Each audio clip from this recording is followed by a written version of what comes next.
Va même, vous allez le voir, leur proposer de devenir acteurs d'une étrange mais d'une grande histoire. Stéphanie Poté, Patrick Mertz.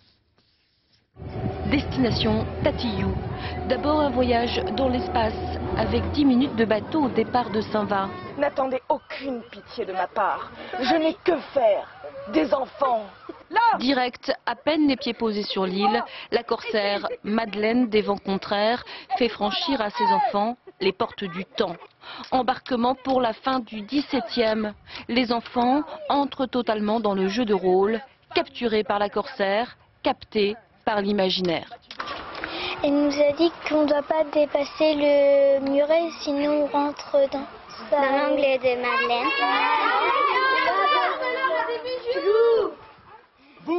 Vous me voyez là? Oui. Est-ce que c'est moi qui ai encore la berlue? Vous êtes venu me sauver, c'est ça? Oui.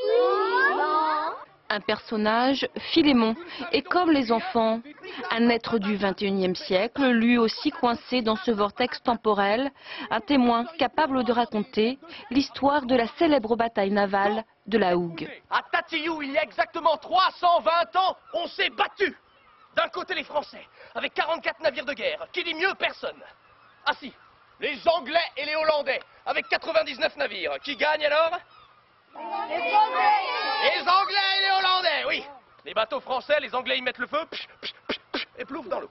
Les enfants ont alors pour mission de désensorceler Philémon pour revenir eux aussi en 2012. Sur la route, ils croiseront l'amiral Tourville.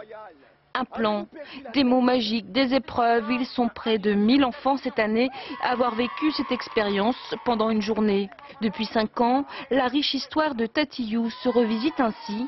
À chaque année, un spectacle différent. En faisant venir les enfants des centres de loisirs, en les attirant par des animations culturelles, on peut aussi travailler sur l'ensemble de la famille et puis faire qu'ils soient des ambassadeurs auprès de leurs propres parents et puis associer les parents à cette démarche. Et en fait, de là, on gagne du public. Dans la tour Vauban, les enfants concoctent un menuet pour célébrer leur victoire contre le temps, puis démonstration devant le roi Louis XIV, excusez du peu. Un dernier spectacle avant de regagner 2012 et le continent. Du côté de Rouen, une idée de spectacle pour ce soir et les jours à venir. Son nom, Enfant de la Malle, donné à Lettres Saint-Maclou. Il s'agit d'une rencontre inattendue entre deux univers, celui de la commedia dell'arte avec celui